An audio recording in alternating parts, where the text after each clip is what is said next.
Welcome back, you guys. We are on to the plumbing side of this swap. Right here with me and Torn, got the whole fuel system from the front to back. As you guys can see, it's just a circle around, but as fat as my finger. It's a fat pump. It's probably the biggest external pump we will ever install. So got the fuel tank right here, all the AN fittings, AN lines, and then the power part of it, and then the pump, obviously. So we're gonna go ahead and get started on the lines and put you guys in the time lapse so you guys can go ahead and follow along. In this box, I couldn't think of the word, but I don't know what to say. So in this box, we got all the AN fittings, pre-filter, post-filter, pressure regulators. So we'll get all these situated. You guys will see that get installed, and then let Torn. Brass knuckles. No, just the line holders, basically to keep them in line and to make them look nice and neat. I got a few of these. I'm just gonna be putting those on. But that's down the road once we get everything routed and see where we're gonna be putting everything. So let's go ahead and get started.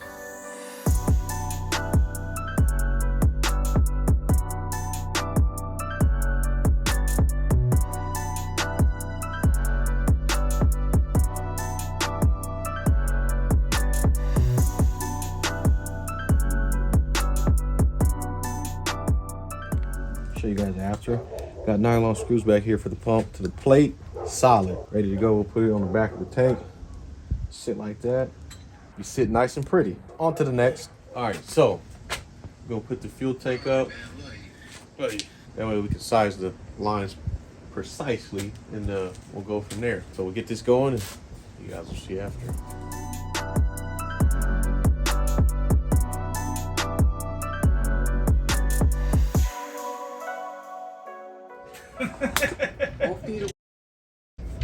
Don't get no credit because they're using a lift. You got it like that. Nah, this don't count. This is like playing basketball and your dad is holding you over the rim and you dropping the buckets in there talking about, we won! As long as you're making it. This is cheating.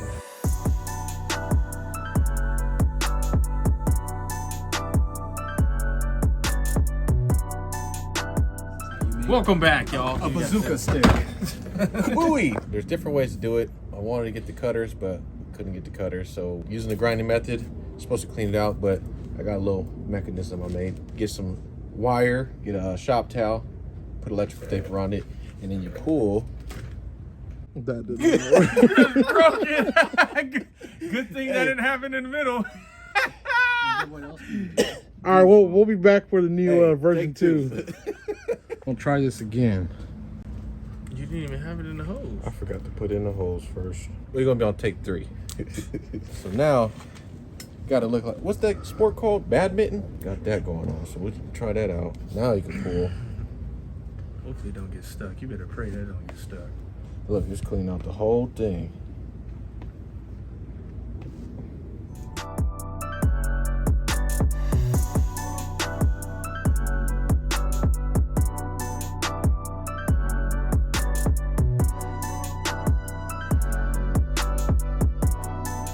First day back to it. Took a break for construction, but got this finished. This is in. Calling it a day for now.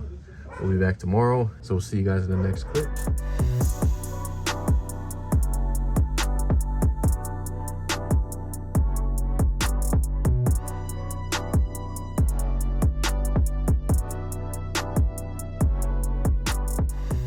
Now it's my turn. Don't mind the mess. This is the messiest you'll see this engine bay. But what I'm gonna do while Torrin's doing the dashboard, we'll have you guys in the time lapse over there to see Torrin doing that. But I'm gonna flip this because this is backwards. I don't know if you guys seen it in previous videos, but they got it flipped backwards. So the out is supposed to be in and the in is supposed to be out. So I'll flip this. I'll get that wireless booster out. I'll flip this because they had this block flipped over. So I'll take that out, flip it. This part's supposed to be in the front, and then I'll get the power steering plumbing ran to the booster. So while I'm doing that, you guys will be watching Torrin, and then after you guys are seeing Torrin put that together, I'll be all done.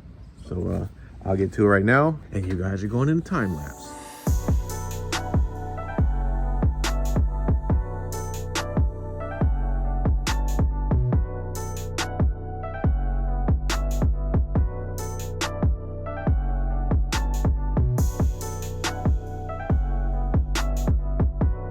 All right, look at this. It's a little clog right here on this front port. They had it upside down. And then that's what it's looking like on the line. go ahead and get that out and get it fixed. Look at all this gunk, man. Stuff is nasty. Go ahead and clean this out with some brake clean. Be good to go. Take these old bent lines out. He had a new MM kit, so got all these lines tightened up here. So this is nice and snug. It ain't going nowhere no more. So that's complete. Now it's on to this. Flip this over, and then I'll go to the power steering. Got the proportioning valve in the right way. Torrin will explain the power steering situation we have. All right, so we had a little bit of a mishap. We got all the low pressure lines. So these are all of them that we can find. Maybe the other ones got misplaced, I don't know. But now we just need 2 high pressure lines. So we're gonna have to go to the store, have it 90 here, come out. We gotta drill a hole here, come all the way down and around, wrap in, 90 it again. But for the high pressure, it's just basically one and done, so you can't really spin it, it's just locked on. So you can't, you know, once it's done, it's done. But yeah, we're gonna do that. That's gonna be Monday. So it's gonna come back in 2 days and then get that locked in and locked on. So that's pretty much it for the power steering. That's all we can do for right now. It's just the high pressure going from here to the pump. And then we just gotta wait for the motor to get in so we can get the rack one. Yeah, next steps is the interior and the electrical harness, and then pretty much done. We'll get back to you guys once we actually get all this stuff going and we actually purchase it. I'm gonna do a little pause and everything. Kind of stuck. We got an issue. Close that up. It's a little rough. I'm glad they closed it up like that, because I'm gonna figure out how to pop it out, but right now just gotta get this out. So that way I can get that in. So I got it kind of routed right now. I'm just throwing it through, but I did notice something. Bada bing, bada boom. That is burnt up. This came from one of these little parts guys out here. So I ain't gonna say no names, but it's a little toasted. But now I'm just gonna be routing this for right now, just temporarily, until we can get something going for this hole back here. But yeah, let me get this in. Taking a quick break to get this, all the MMR, all the red good stuff, and as well as the tensioners over to this one. This is a brand new motor going into this bad boy. So let me yank all this stuff off and then get it back to time. Get everything out of this one.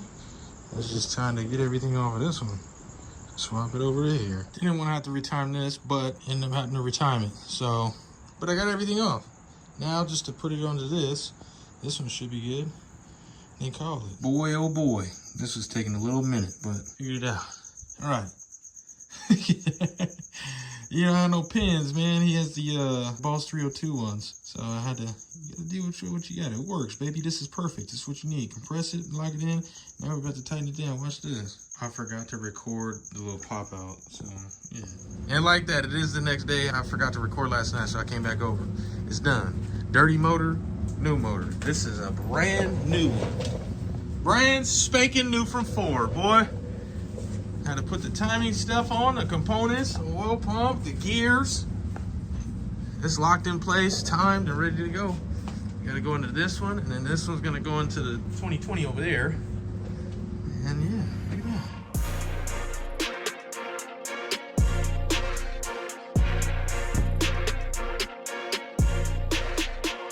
that. All right, quick one. I'm gonna be starting on this one today. It's gonna be the harness. So I already kind of started, but now I'm about to drill it. I'm just trying to get a good location. I'm gonna throw the harness through here. That way we can tuck it right into this pocket right here. So let me get this going and get it done. My truth.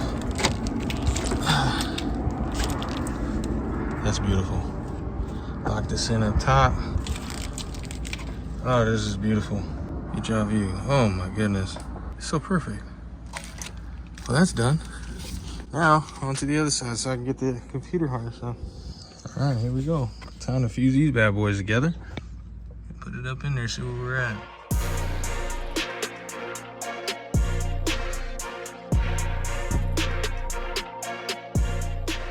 All done and set with the computer.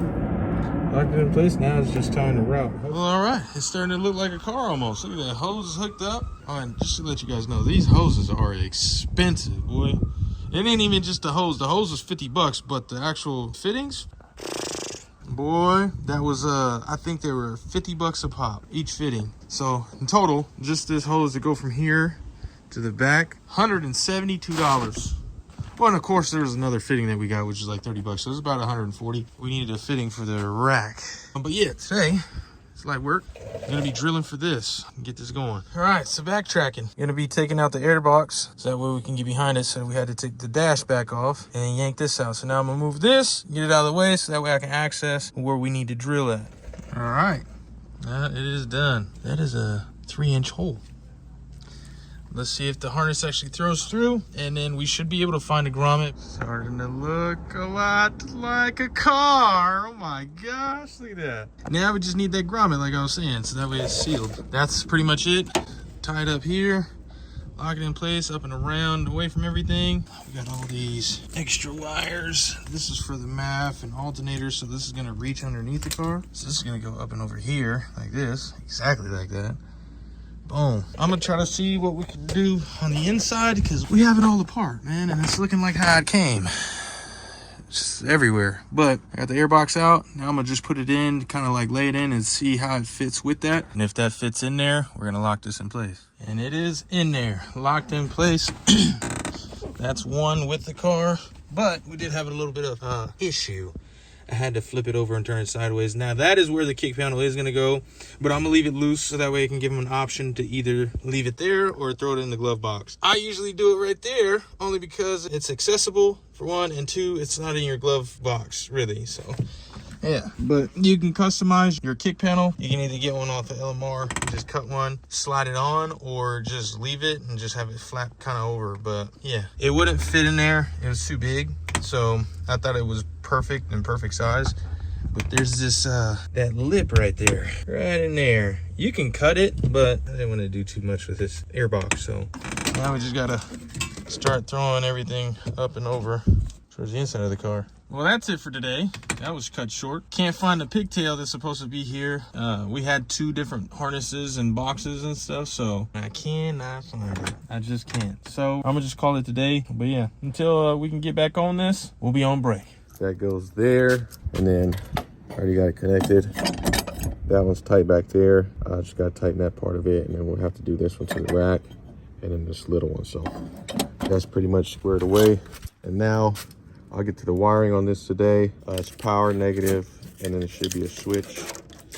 And then we'll see if he wants variable speed or not, or just do constant power. So I'll get to that wiring, fan wiring, and then the ice tank wiring. So I'll get all that wired up so everything's good to go. So I have to give that some attention right there because that one came in ripped. Can't have that exposed wire right there. So I'll fix that. So for the power steering, we're gonna have it on a relay. Once the key on position hits, we'll have it like that because he wants to have it to where he doesn't have to touch a switch unless he's doing some type of maintenance for something else or needs a key on for something else. He could flip it off. So we're gonna have this on key on. The ice tank in the back is gonna be on just a switch. That way, if he's parked and he wants to cool the car, he can just hit the switch. He doesn't need to have his key on for that. Once I get those done, electrical will pretty much be ready for outside. And then we'll go ahead and finish up the inside, get the control pack handled and situated. Torn already got it started, so we'll just button everything up and get going. So I'm not sure if I have this wiring, but I'll check right now. And if we don't have it, I'll have to put this one for last, get started on the ice tank or fan wiring. So I'm gonna check right now, and you guys will know if I have it or not, because the next clip either is about this or something else. Well, I guess we're going on to the next thing. 10 gauge didn't fit. We'll have to get that and move on to the next thing. So we'll just run the ice tank wiring real quick. That'll be fast. We're just gonna run it to the back to the front, and then we'll do the fan after that. So this little kit right here was for mine and Torrance Coyote swap, but we're gonna use it for now, and then he'll replace it after once we're done, because we want to get it done right now. If you guys are ever doing this stuff, you really want to use this stuff, especially if you're going to run a full exhaust. Put this around the gas lines or transcooler lines and ice tank lines towards the middle of the car. So we'll be installing those on this car, but for the wiring, we got this for ours. We're going to use them now. So just check the ice tank. It's a 16 gauge wire and it's blue, so I might go with that one, but usually we run black and red, just, you know, common positive and negative. And then the looms, you got to keep it professional, man. Wire loom is a must. It always helps, whether you want the nylon braided ones or just a simple plastic. Either or works good. Let me get done talking and let's get to work. All right, we'll do a quick overview of the ice tank positive side. Give it a little extra slack because we don't have it installed. So started like where the battery box is, a little more longer than what it needs to be. It's always better to be that way than to be too short. So got it here, running here, over the wheel well. Got that on the wheel well, down, and that's that wire right here. Put a switch to that. We usually put it right there on the center console. I'll double check with him, see if he wants it there, if he's okay with it being there. And then the other one, that wire I have wrapped around that bolt, goes to the front, comes through here.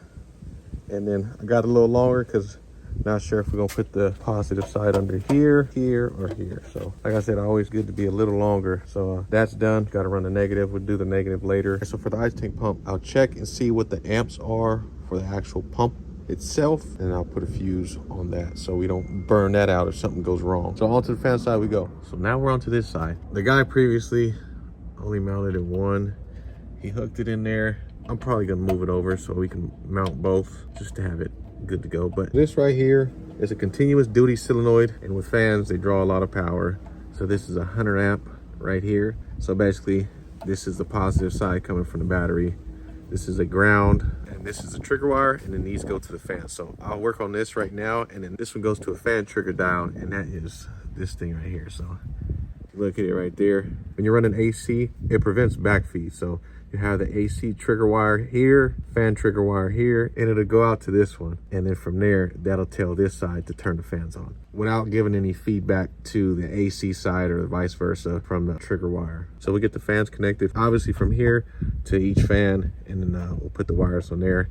And then this will go here. We'll figure out where to mount this, and then this will go to the control pack side of it. And then when the AC kit comes in, the AC kit will connect to this side. And that will be cooling fan wiring complete. Let me get to this. I'll try to put you guys in the time lapse so you guys can see everything on this one. All right, so I took a trip to the store real quick. It's always attention to detail. We treat these cars like they're ours. So if there's another way to do it and it's gonna be a better way, we're gonna do it. So with these two fan wires, as you can see right there, those plugs are going to corrode over time, and they're not weatherproof. So I went ahead and grabbed this from the store real quick, about ready to install it. But this is a weatherproof plug, so I could put both fans on here, so one side each, put it together, and then be connected. So I'll cut those connectors off and install these, and that way everything's sealed off. We don't have to worry about anything. So now that I got all the connectors I need, let's go ahead and get started.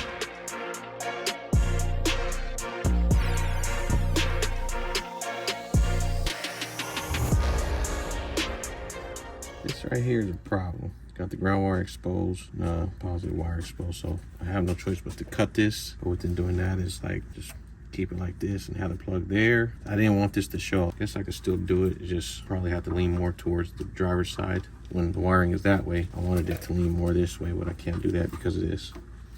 It'll just come down the middle. The plug will go that way. And that'll be that. So I'm gonna get to it, cut these wires, and then back to you guys after. Another thing is, make sure you get some marine grade, basically waterproof heat shrink. So if you look closely in here, it's a little shiny. So what happens is when it heats up, it seals to the wire. So it'll have a waterproof barrier basically. So we'll put that on. Obviously not this size, I'm just trying to show you guys for reference. Let's go ahead and cut this and put the new connector on.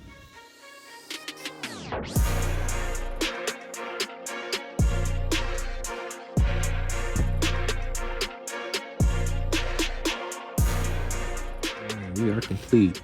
If you guys look closely, you see like right here in this area, it's real shiny.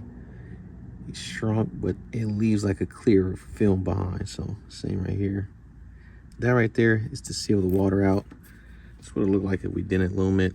It'd just be exposed wires. But like I said before, attention to detail, baby. This is what the finished product will look like.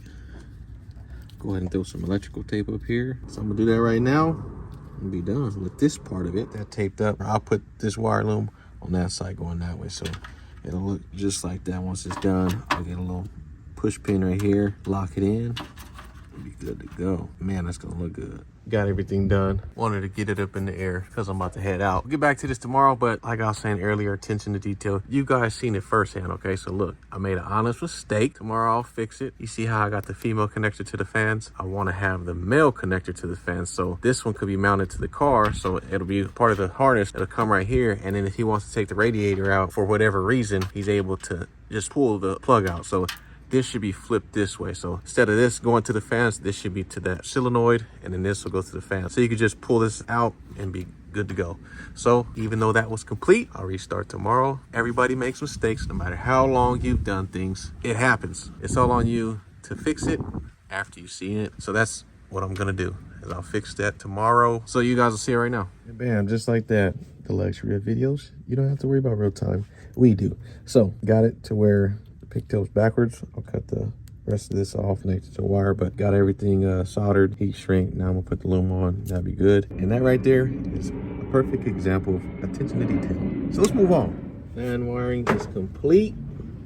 You come over here, ran it, went behind the PCM, up, power right there to the fans, ground to the fans right there, switch wire.